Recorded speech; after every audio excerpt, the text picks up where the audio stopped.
Hi there. So today I have a treat for you. It's a it's an interview or conversation that I did with Embodied Flow creator Tara Judelle a few weeks ago. Um, and if you're interested in working or practicing with Tara, you find all the details below this video on how to get in touch with her. She has two trainings coming up, a 200-hour training that will happen this fall, and then there is the 300-hour training for yoga teachers and other practitioners that wants to really deepen their understanding of tantric philosophy and body-mind practices and how to really express yourself as a not only as a teacher but as a human being. And I want to before I share the interview, the conversation with you, I actually want to say something about it because I've been kind of holding on to it for a while because I felt so nervous doing this interview. And when I watched it afterwards, it was like I could sense and see my own nervousness. And I kind of wanted to, in some way, hide that part of myself. But I've processed it and come to the decision that I want to share the interview because Tara has so much wisdom and so much to share, and I want you to be able to take part in that. Yeah, and also to have compassion for myself. This was the second interview I did ever, and I have Tara has been my teacher for a lot of years, and it's now our relationship has changed, but I still like. Ooh, I feel I look up to her, and I think that was what made me so nervous doing this interview. I wanted to make a good impression, and that made me so nervous. But that's how it goes, and it's a learning process for me. This being more present online and doing interviews and having conversations, and I'm enjoying the learning and growth process. All right, so that was what I wanted to say beforehand, and here comes the interview with Tara Judelle. Hi. No, wait.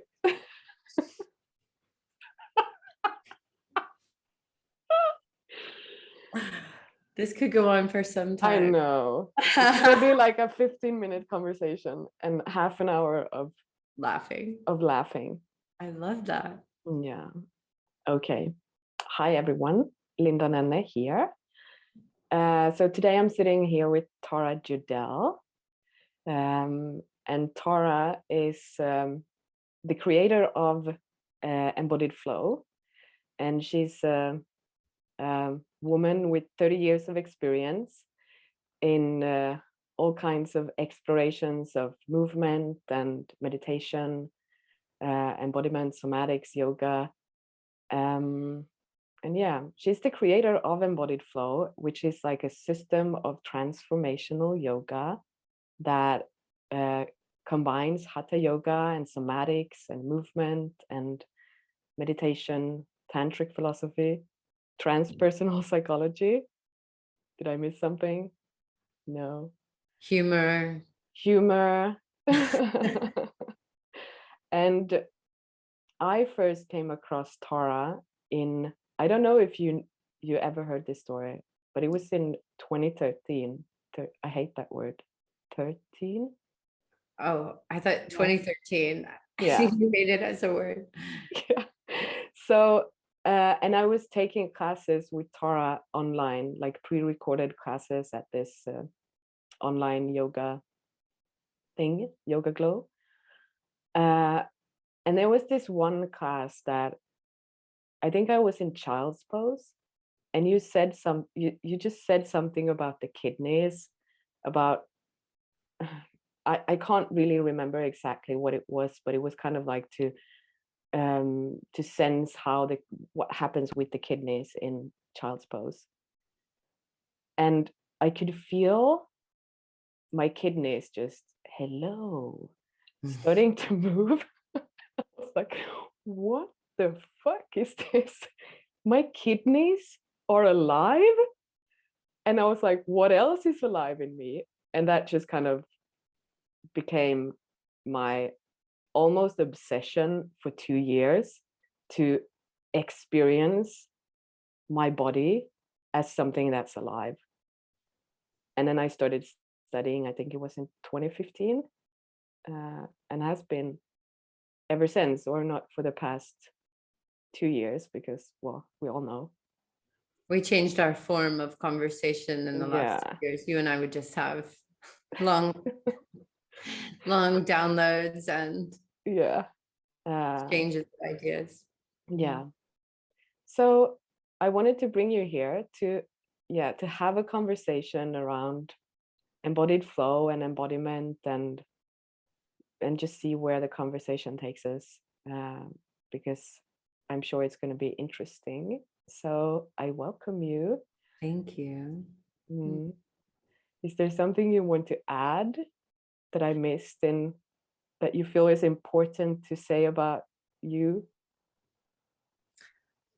Oh, I'm really bad at giving upfront information about me, but I'll just jump in where you Mhm. started with the kidneys story, because you were obsessed, you said, for 2 years about discovering your body. I was obsessed for 2 years about the kidneys only. Anyone who met me in 2010 or 11 or 12, I guess on into 13, will say to this day, like, oh, you're all about the kidneys. And Mm, yeah, I think we talked about embodied flow, and obviously, not obviously, but embodied flow started when I met my body in a way, in a dimensional way that I hadn't previously, and in all the years of yoga. So I've been practicing now for about 30 years. And around 2007 or 8, somebody who I was practicing with started, slow dripping me information coming from body mind centering. mm, And one of the first pieces of information she shared with me, I can't even remember how, was that I don't feel my spleen. And of course, the basket of information was, where's my spleen? How do you feel my spleen? How do you know I don't feel my spleen, etc. And I started with Chloe Chung to take private lessons with her, and she was feeding me bits and pieces of body mind centering, which started by Bonnie Bainbridge Cohen, gives a compendium of 50 years of inquiry into how to feel, sense anything that is you, that is now you or has ever been you, from the broadest sense of that to the, like, the most global sense, maybe things people would find normal, like your skin. Like, yes, you can feel your skin. Can you feel the skin of your bones, or mm, marrow of your bones, or the kidneys, or the cells, the cell walls, anything that is you? And once you start to discover and feel any aspect of your body, as you did in that, as you said in that video, it opens up all the concepts of what we are and how we are, and how we can perceive what we are in such a way that you don't, I mean, I'm still there now, 10, 15 years later, where it's all I want to do.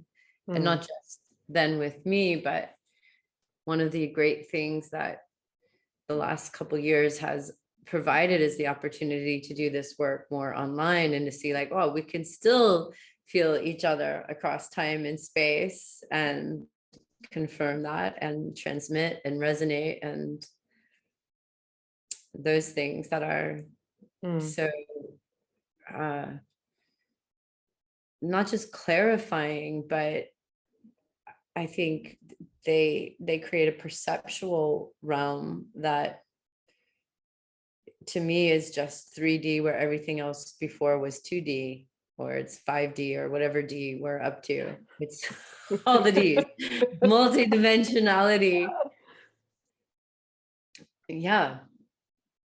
So yeah, it's curious that how many of us as humans walk around not perceiving or feeling or checking in with or knowing what lies beneath the hood or beneath the surface in yeah, a very tactile way. And I had many doctors and medical workers say in various ways, like, no, you can't feel things until it's in disease.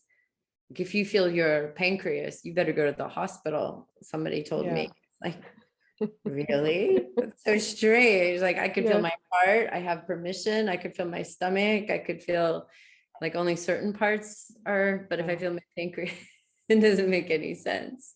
yeah. But I mean, I think that is interesting though, because that is something I often hear, like how that people find it difficult to navigate towards things in their bodies that are not in pain or tension or that our sort of focus goes there. But I think maybe an inquiry or concern of mine, just like for myself personally, has been that now that I can sense and experience and feel my body, and I can be with, even with discomfort, I can be comfortable with discomfort. Is there a danger of me missing if something is actually wrong? Have you ever thought of Wow, I feel like, sure. I feel like that inquiry is more than one inquiry because yeah, the first is what your student said, like how how should you start to orient to feeling things that are not in pain, right? And is to take that piece of it. And it's it's kind of like in the tantric tradition of meditation, they talk about pay attention to the space between the thoughts. mm, And there's there's a potency, or the space between your in-breath and your out-breath, there's a potency in allowing awareness to marinate in the field. mm, And so there's first the recognition that asking us to look for things and to hold them in their wellness, it might seem antithetical, but it's actually more natural. Like if you think of holding a puppy or holding a child and just that moment of cradling or holding, where for no reason, not because you're comforting the pain, or mm, except that you can. And when you do, something else expands, right? Some field of what we could call love or care or resonance, compassion. And the same principle happens inside in our body. So while it may not be familiar, I kind of think of it as like turning the eye downwards, like the inner eye downwards towards the mystery inside. mm, And then you said, well, could you miss something because you're going into the body and wow, it kind of feels good.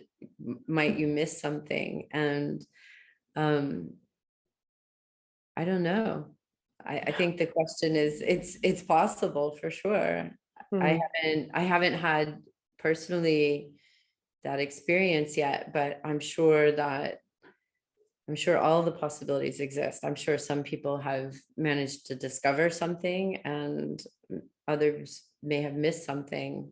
I would be more curious about what symptoms, like if you felt symptoms that were exhibiting themselves and you couldn't find something, then I would go towards other sources for sure. Yeah. Mm, Mm. mm. It was like listening to you, there's always so many uh avenues of exploration that opens up, and I'm trying to navigate like uh where to go next. Which one to Like which take? one? Yeah. Well, because I think one of the things that I really wanted to bring to this conversation that has been mm, also like a big interest of mine as I've kind of turned towards working especially with people that experience themselves to be sensitive or highly sensitive. And I'm kind of noticing that there is this, I don't know if it's a habit or something that we begin to, when we find like a label for something in us, and we begin to over identify with that part of ourselves, which so let's see, my curiosity is, um what are your thoughts about like going into the body and I don't know, where am I trying to take this? um no, just what is your like pretty much just what is your thoughts around that, that we begin to over identify with parts of ourselves, like, and it could even be like we become, I always I'm always in my skin, or I'm always in my bones, or and I become that part of myself and then kind of miss the bigger Yeah, conversation of me. I think, as I mean, I love a wormhole. So if I think that all of us are curious explorers in the field of becoming, well, in our life. And so there may be periods of time where you're obsessed, like 2 years with the kidneys or the skin or the bones, but the more so I think that things seem to have, at least in my perception of it, there's a general arc of curiosity.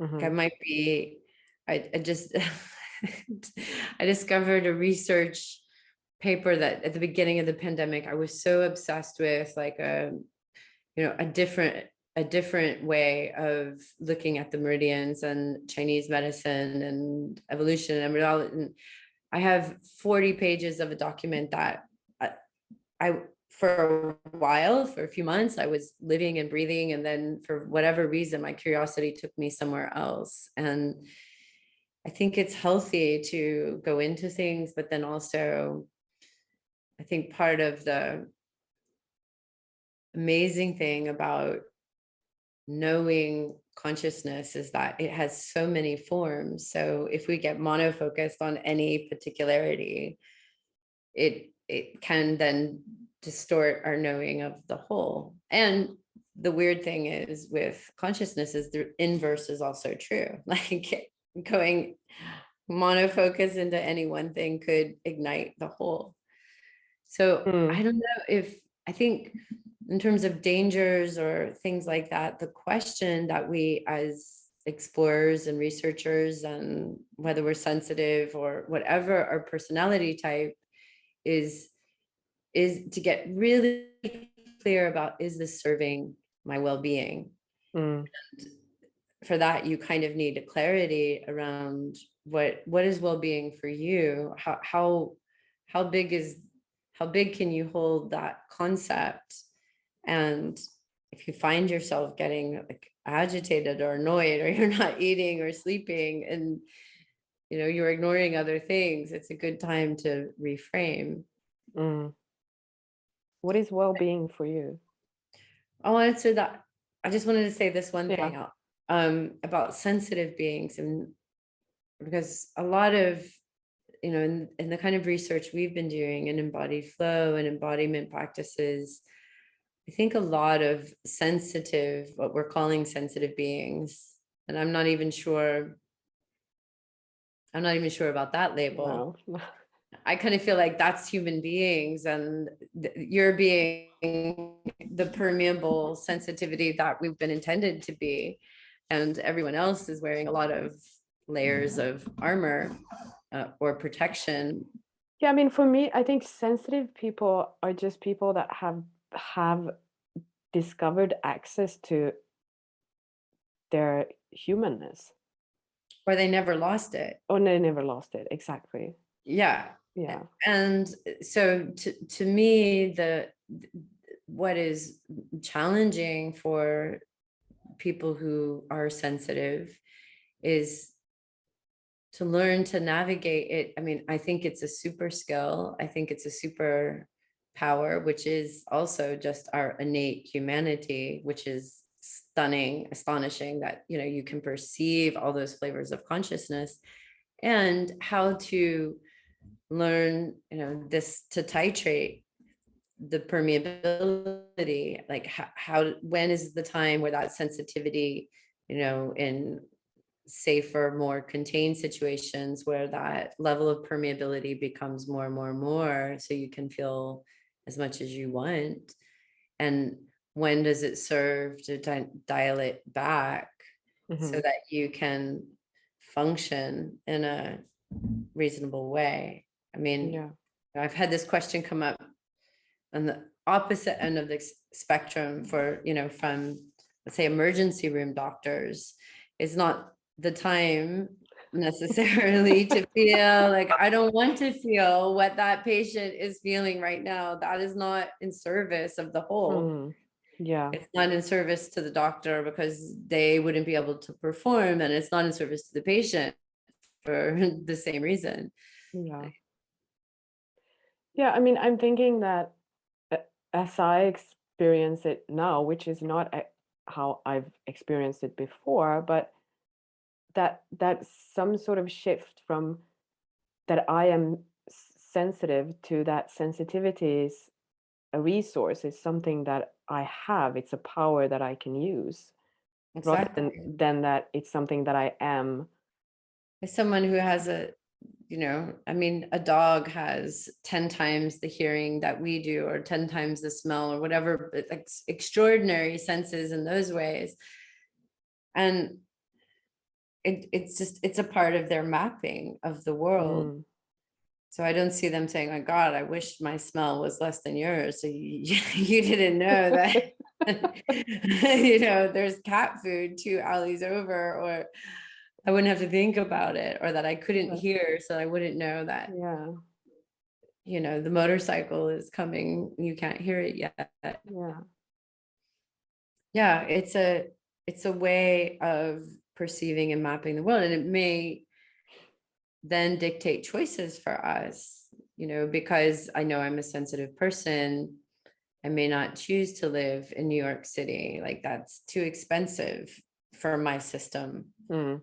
For example, it's too much stimulus. And while I can play with permeability, I don't choose to be that impermeable in order to be in that place. For me, Yeah, that's over stimulus. And yeah, I think a lot of people, especially sensitive people, tend to feel safer and more permeable in nature, because there's nothing in nature that's going like, "Mm, you're just a little too much," or no, but you said something about having the choice, because I actually had to go. I went and looked at the Embodied Flow website, and just Mhm, like, what are the words that are used, and there was this sentence that I was so Embodied Flow aims to deliver its practitioners a sense of agency, um, to discover their innate capacity to step into a life that is in flow. Um, so that word agency, what, mhm. how do you think, like, what is the what is the pathway? Why is that important? And how, yeah. Agency we could think of as one's sovereignty or one's capacity to act. I think of that. I just think of agency is one's capacity to resource themselves and to have the choice, all the ideally as many choices open, and the power to act on that. And that goes right back to the tantric notion of what it is to be a free embodied being. It's that I know I am, and I am able to act, not just act my ideas, but to act this innate essence that somehow is manifesting through me. Mm, So if I were predisposed towards singing, it might be a song, or towards writing, it might be a book, or towards the, the unique things that each one of us bring forward. It doesn't have to be great, it doesn't have to be output, it doesn't have to be an accomplishment. It just is authentic to who we are. And I love to look at, again, nature, because nothing in nature inherently obstructs itself from its own agency. If mm, you look at the wild patterns that trees and plants will go through in order to find the light, which they're designed to do, like to encode it to become what they are. And the oddity with us as humans is because we have, this very complicated brain and the capacity to doubt, well, to mold first what we are in wildly creative and original ways, but that also we have been molded. yeah. So part of what limits our agency are not just the layers that happen with becoming born, but the layers and layers and layers and layers that happen through the lineage of culture and family and government, religion, and these self-identified notions that kind of stick on our body mind. Mm, And in many cases start to disidentify with the innate feeling sense that we have, which is our barometer of where we are. Like, mm, how do we know where to go or what we want if we can't feel what the whole thing wants to do? When the vastness of the language available to the body mind, like what our heart longs for, what our guts know innately, can then be executed by the intelligence that we hold here and the whole system. If we cut off listening, then what I see with a lot of people is kind of neck up reasoning, and the body down, the neck down is kind of become a victim to whatever the brain yeah. is interpreting, rather than it has available to it that the whole mechanism. And anyone can understand, if we don't listen to our heart, then we start to suffer.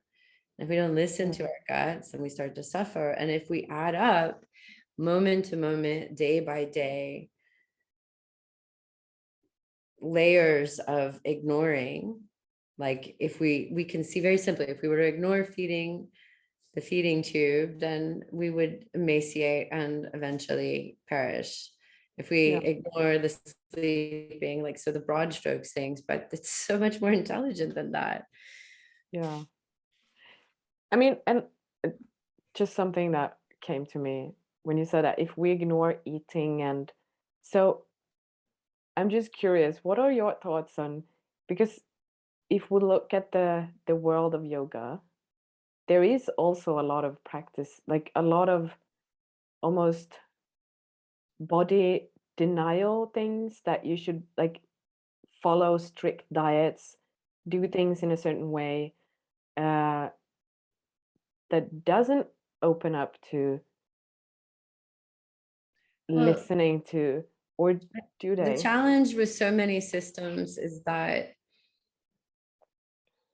you have to recognize that any system in its origins, especially those that are in the world of yoga or Mm, meditation, is somebody's desire to find freedom from suffering, freedom from rules, freedom from pain, whatever it is. So the first thing you have to kind of zoom out and wonder is what is the origins of the system intending to do?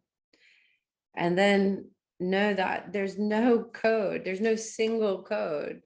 It just can't, it always will break down. I mean, Buddha yeah, started eating like, okay, for 6 years, allegedly, a grain of rice, sitting there meditating, or 40, however long he did it, 40 days, 6 years, I don't know. He was very skinny. You can go around, you can see emaciated Siddhartha statues, like it's, in Java in India. And then he woke up and he's like, this is ridiculous. Eat.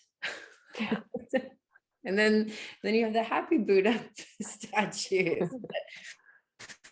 So it all depends on what you want, but I don't think there's any diet that that helps one uh wake up. Let's just say that. And then everything else depends on what is the system trying to do for you. yeah, Like I've done I've been vegetarian since 89. I've done vegan diets. I've done less introduced fish, but all of those started really initially like in 89. Like yoga was not even on my brain. It was just I didn't like certain things. So I yeah, created capsules that helped contain that. It wasn't because someone said. Then I have done, let's say, like eating Ayurvedically. And the question to me always is, does it make me feel better? And that's yeah, not only about my digestion, it's, does it make me feel socially happy if I can't go anywhere with my friends because the menus, what's the consequence? Like you have to, yeah, so in the end, I think when you started with agency, and agency, I think, is recognizing that you have the innate power to decide, to discern, to interface with the field and really choose for yourself what mm, feels better, yeah, because it will not be the same for you as for me. Neither what hour you should go to bed or wake mm, up, or there might be suggestions that are helpful, but only you will know. yeah. I mean, so one could say that it's a lot about what is the intention behind why I choose to do something. Or no? And Like, yeah, it's like is the intention to explore and see how this works, what happens if I do this, how will that make me feel, what will happen in my life, or is my, because I'm just thinking about my own practices. I did have a time when I was like, I had such strict routines and practices, and it was like a almost a punishment. It was like what you're did not it do for you at that time? what it did for me. It made me feel like What did it but what made you choose that way of doing it? I don't know. I thought I chose that because I felt like I was like a bad person. I was not good enough in any way. So if I get up at 5 a.m. and I meditate for an hour and I do like all of my Ayurvedic stuff and I just follow and I eat this food and I do everything right, that will make me a better human. Yeah. And it's just so It's an important look, I think it could. Obviously, those are the recommendations because for some people that really works. For yeah. some people, and this is one thing I appreciate in the tantric tradition, like it makes sense that if they set for themselves those parameters, their body mind craves parameters, and it craves that, and the result is that it makes them truly feel good, get it better, be a happier person, then awesome. That's Yeah. that's the right choice. And as you discovered, if for you, you say, wow, that is a nice way of imposing someone else's Yeah. ideas on myself, then you could say that doesn't feel like it gives me more agency. No. No, I mean, for me, it has been like I don't know, past 10 years. Just what is as you're saying, is this bringing me well-being? What is the intention of what I'm doing? Is this beneficial? Is this actually beneficial for me, or am I doing it am I just putting something on onto me? And which has made me question, like, um, how to, I don't know, meet all of these traditions with suggestions on practices, and I don't know. Does it make sense? Makes perfect sense. So Yeah. I the first time I learned about the upayas, the methods or means in tantra, and I'll explain them in a minute, I was like, whoa, too much information, don't even know what that is, not mentioned a lot of other places, don't really care. But the more I use the Shiva Sutras, the tantric Mhm. text, the more I come back to what they put in there were 3 different ways of approaching different people. And that, you know, so they're called the upayas, or the methods and Mm. means. And the highest one, Shambhavapaya, is the direct means, meaning for those people, and knowing that like what all the methods are going for is, let's say, the realized space of self energy. So you have to understand something about that. That's what that tradition is interested about. Mhm. Other traditions, other things, but as far as I understand this tradition, it's that. So Shambhavapaya, the direct means, uses very little, right, very little methodology. Mm. It's knowing that you are that. It's not going to tell you what to eat, when to practice, how to practice, what to practice, more just that you need very little in order to know that you are that. And what comes with that is quite a lot of well-being, just that felt sense of self. And then the next one, Shaktopaya, or the empowered means, has some mantra. I mean, mantra is really a big technique in that means, and that method, right? Or working with subtle energies in the body. And that's kind of like, let's say that's like the medium way. It gives you some things to do, some practices, but not a lot. And then Anavapaya, or the individual means, gives then, and it has the most sutras. It gives, there's japa, there's asana, there's ritual, and it makes sense for some people who may feel so far from, or their minds are in such a way that they really want a container. I mean, Yeah. and that could be the same person at a different point in time. Mm. Maybe in the point in your life where you were practicing like that, you craved the container of, it's this, I pour myself into this, I pour myself into this.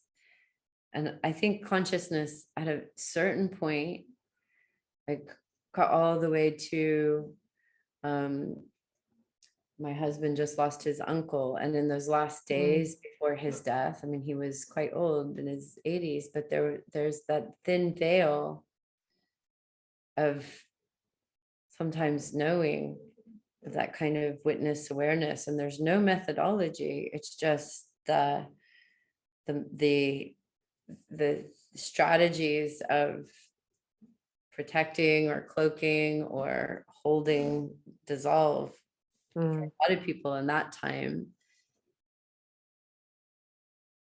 So in terms of the what to do for different people, I think this is something that, the longer I'm working in what we're calling embodied flow, the more I'm trying to see, like, okay, how do I meet different people mm, where they're at? Because if you select a technique, and we've all experienced this, that doesn't meet the people where they're at. Like, let's say I choose something radical, like, okay, I go to do a corporate private, and I decide that I'm going to bring them into their glands, and that we're going to do a wild dance from the coccygeal body and the pineal gland. Like, there might be one Brad who's like, yay. And then, there would be the rest of them wondering, what the hell is this? And so how can I choreograph for each of us as facilitators? How can we give enough of a container mm, that allows or invites the curiosity or the investigation of the person in front of me? yeah, So different methods or different upayas, different means for different personalities, and yeah, with so much respect that one isn't better than the other. They all have mm, different, it's like different notes on a scale. yeah. And I also think when it's like, yes, from the view of the facilitator, but also from the view of being a practitioner or a student, to know that what once was super potent might not be that. It might not be the method or the practice anymore, to be able to kind of Exactly. m- move move along. To move along. Yeah, and to know that that what is, yeah, what you said, what is right for someone might not be the thing for me. And I love the idea that we're never there. Mm, So what we're exploring, I mean, Krishnamacharya created, the grandfather of yoga, created the system that inspired Iyengar yoga, that inspired Ashtanga yoga, that inspired Vini yoga, that inspired Deskachar yoga, and then his own Vinyasa krama. I mean, he kept changing throughout his stages of life. And I think that's good modeling for somebody who's watching and listening. I mean, you know, I now, there was a stage where I just wanted the hardest practice possible, because it seemed to mean something in terms of what was it kept me interested. It kept, like, oh, yeah, okay, if you keep moving the bar, if you keep moving the bar, and then it's not that interesting after 10 or 15 years of mm, that, like, to what end? mm, And for some people it might be, okay, well, I know there's a potential in the body that it's so smooth, or it's a great check-in point. I mean, not, I still like asana and all the things that it can provide. mm, And I'm so curious about more and more of the subtleties of the inner body, but also I realize, like, there can be a point where if I just am doing that, then everything ultimately wants to have also relationship and action out. So there's a full process of that, I think especially the tantrikas knew about. That's okay. A full cycle yeah, is living in the relational world, living with the environment. No, you're a part of it, and enacting, co-creating it. yeah. So what would you say to someone who's, I'm just thinking, imaginary person here, has been practicing, has been in, maybe even been practicing embodied flow or any type of yoga, and that it's losing its juice, and is standing on that sort of threshold, and can feel that it's time to expand or step into a different cycle of flow. How do we um How do you flip into the yeah, next how do you thing? flip in? How, what is it that can support us or allows us to, I yeah. think that well,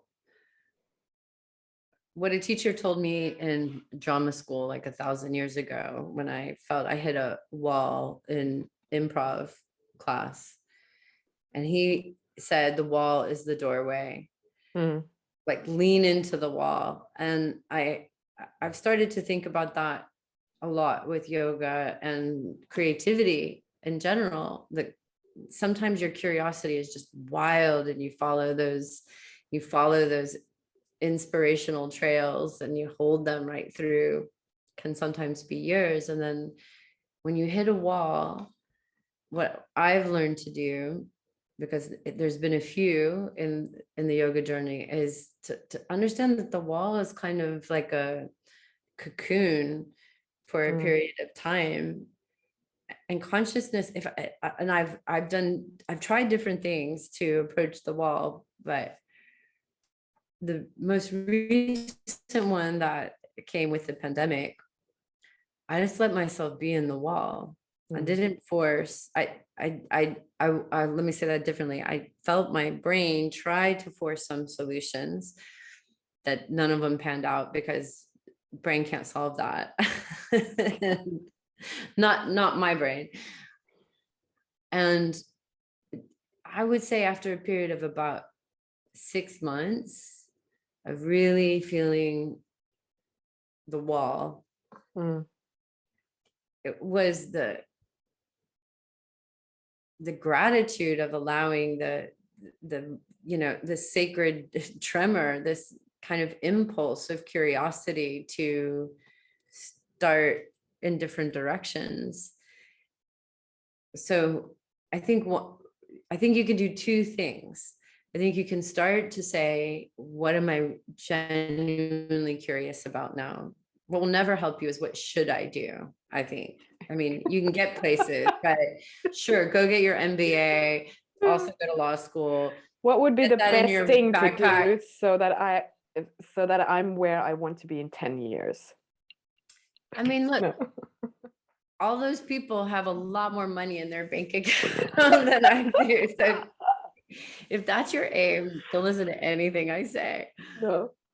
But if your aim is much more about realization of self, I think learning to listen organically to the impulses is the only thing that lands you in the sweet spot. Mm, And you can play around with, and I love to watch my brain try to take me to graduate school, or whatever direction she thinks is a good idea. And then I get there and my whole body goes, nope. mm, And I think agency is learning to act on that feeling, yeah.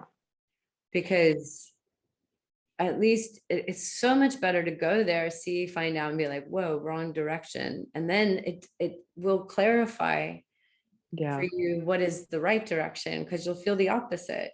Yeah. I don't know. Is there a word for it? I'm just thinking like to make, I mean, it's not to make mistakes, but or fail, but Take risks.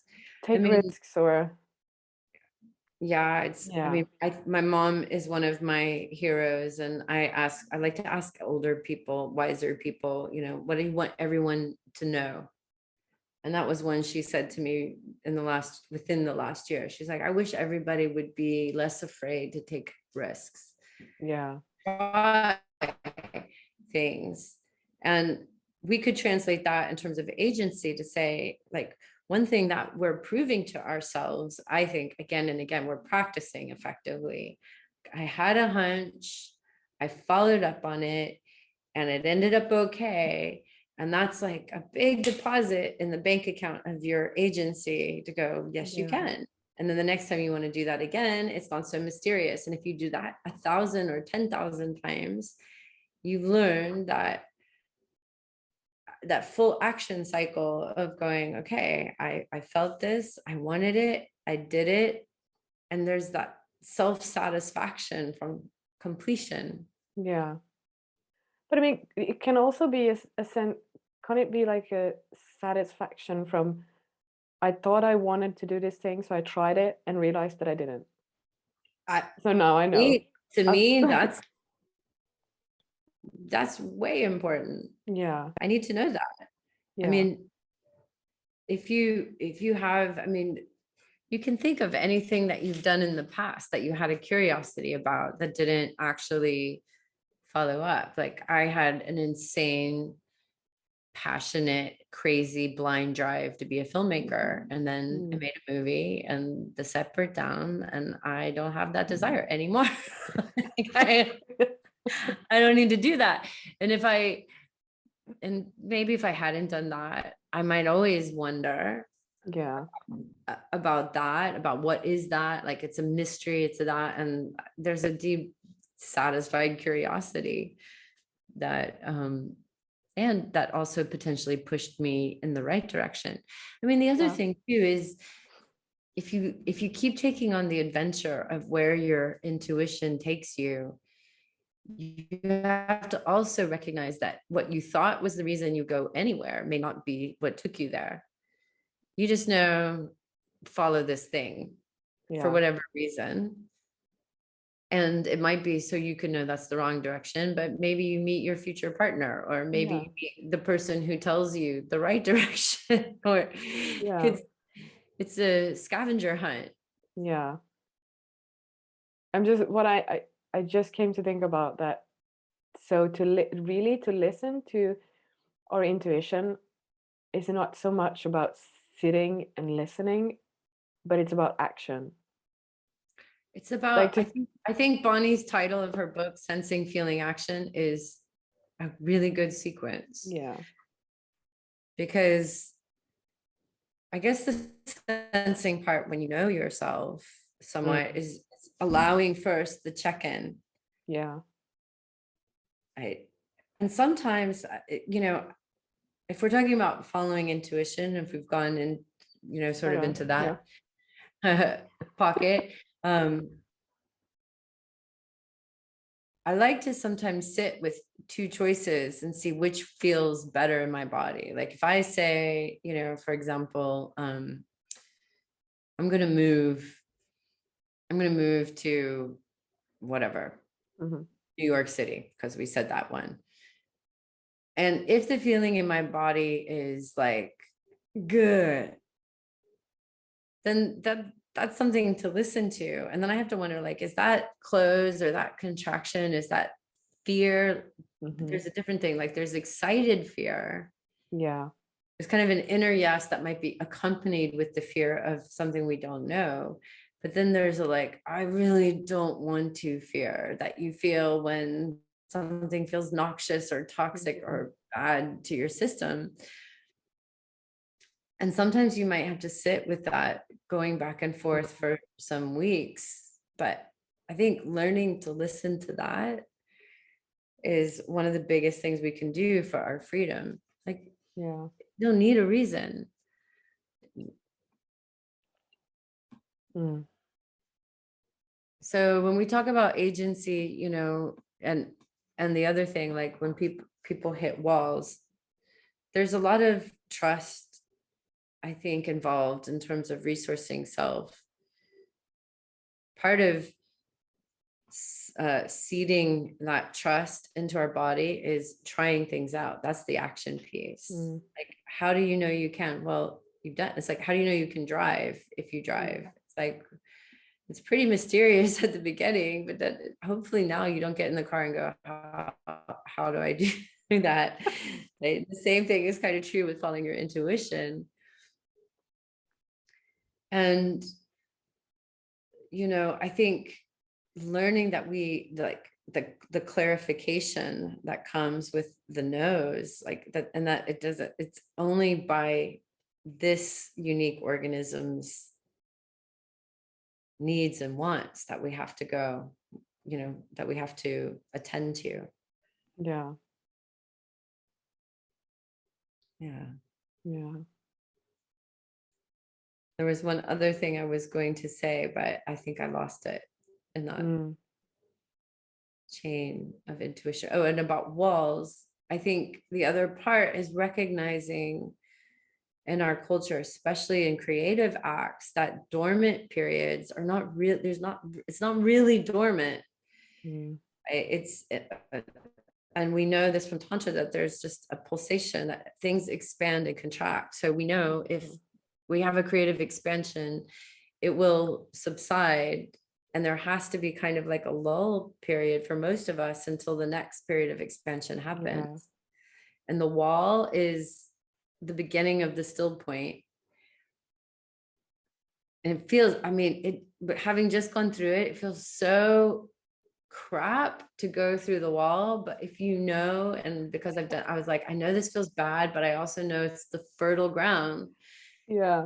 And so that when you feel something come out of the fertile ground organically, it feels so good because it's so Yeah. intrinsic to where you Yeah. need to sit, what you now want to do. And then it starts like, when you act from that place, it doesn't feel like, oh, I have to act now. It just No, moves. no, it just happens. It has its own energy. Yeah. But I mean, there's something it's like to remember if you I've been here before. Like I've gone through this cycle before.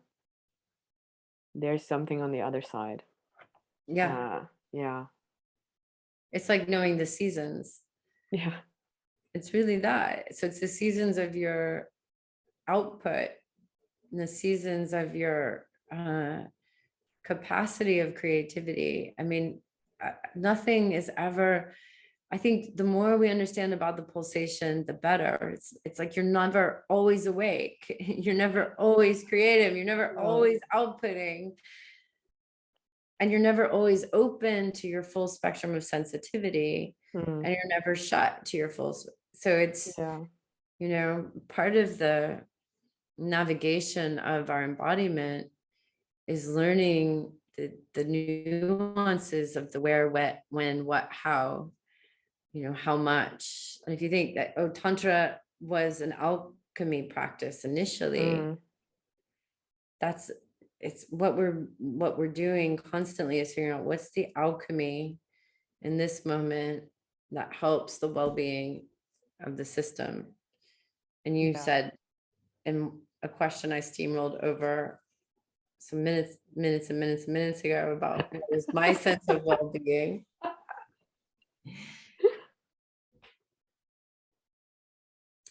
Yeah, and well-being, it's hard because in the Yeah. wellness industry we have so many words that are at once trademarked and overused and put out there. But Yeah. when you when you say the word, I mean, I think both of us tipped into a field automatically.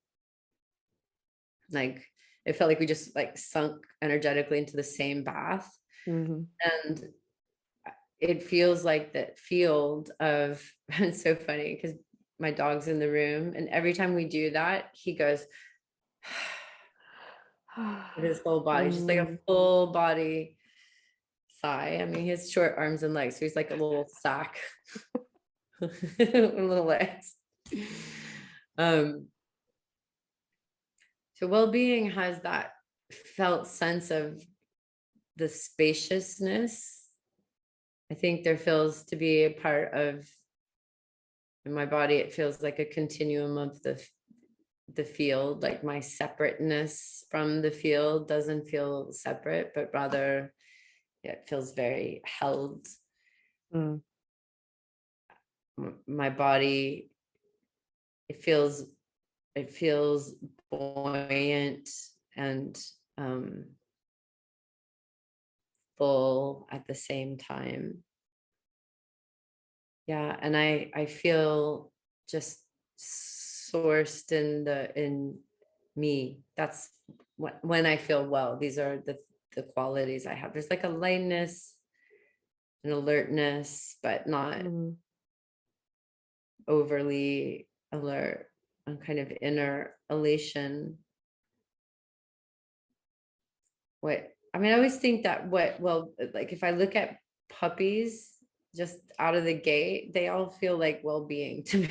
That's what well-being looks like in my imagination, like playful puppies, Yeah. just fascinated, attentive, excited, but Yeah. calm. Yeah. Or nature. I have a giant tree outside, and it's like the wind and the sun, and it's just like, Yeah. yeah. And Mm. it is intense curiosity, in humans, that is the conundrum that yoga forms to address. It's like, why do we suffer? Yeah. And Yeah. Why do we suffer?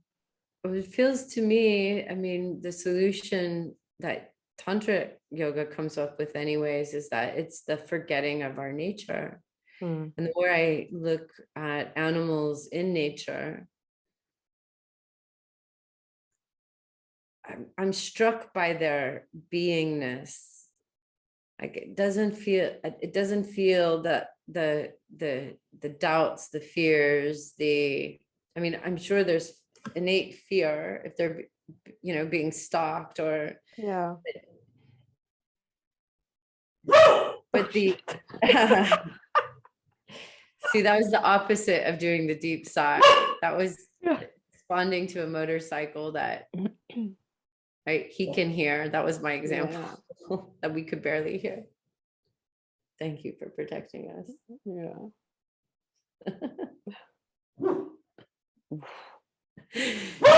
Oh, it just feels good to bark. Hey, Samantha. I'm just going to put him outside for a Yeah. really quick second.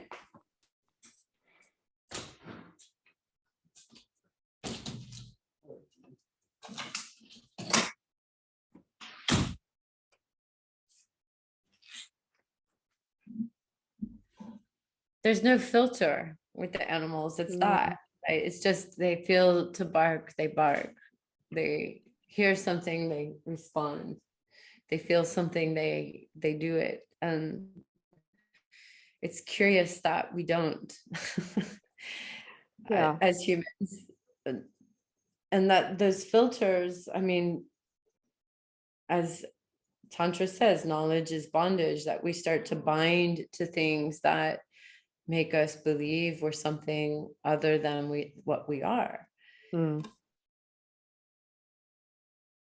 And then I think there's so much history of that, so much collective history of that it it becomes harder and harder to see past. Yeah. Yeah. Mm.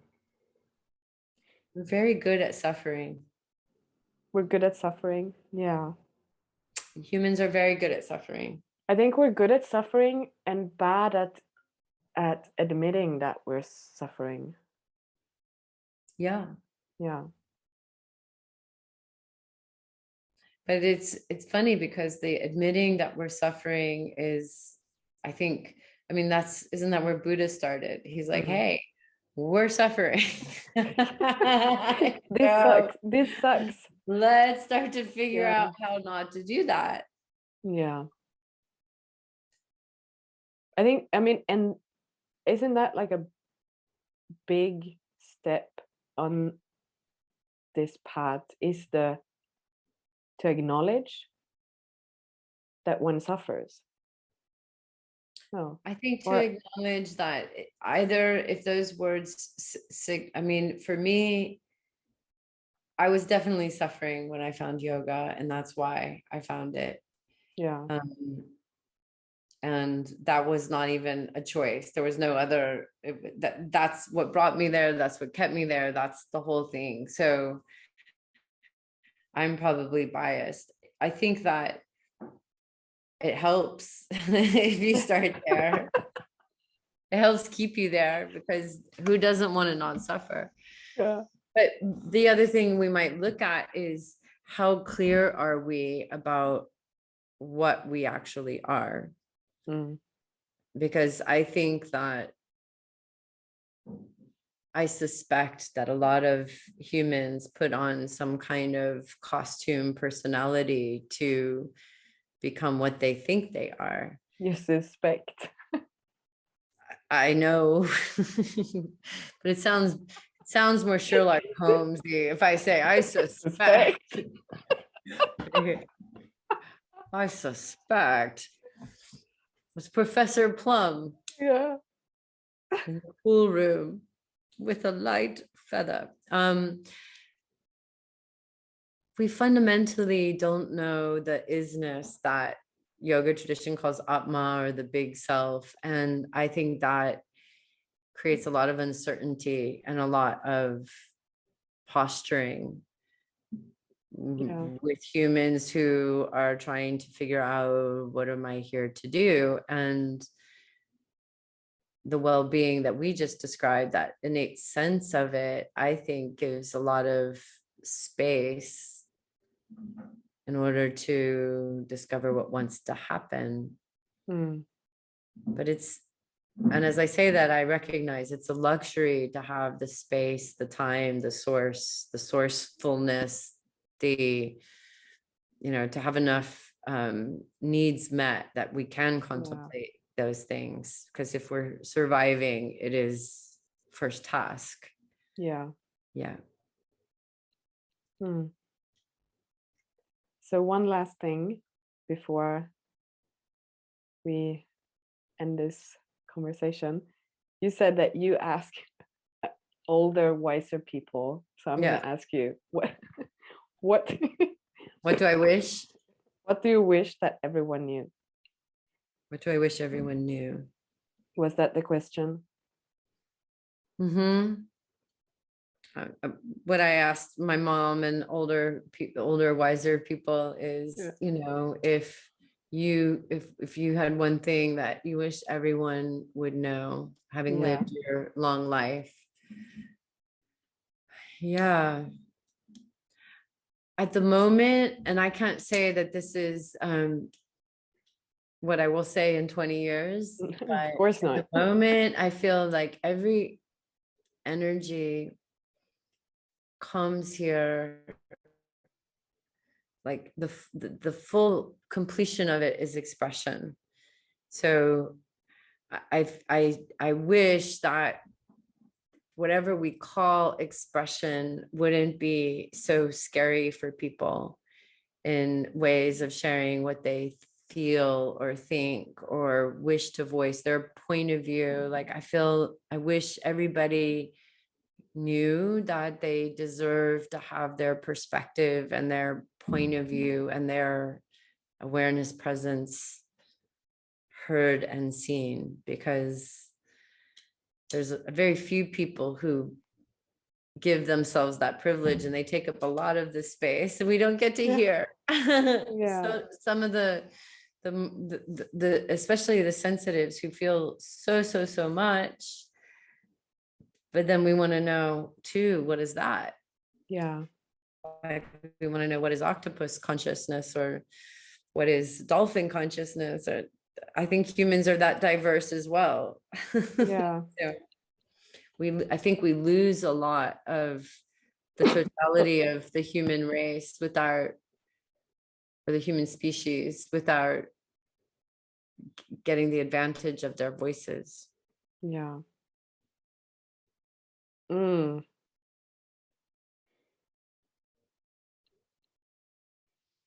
I'm So gonna nice bring to that. hang with you. Yeah. Yes, you too. Mm.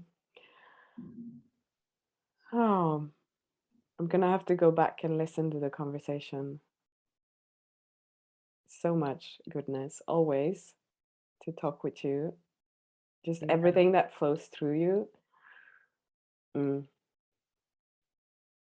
I like to express.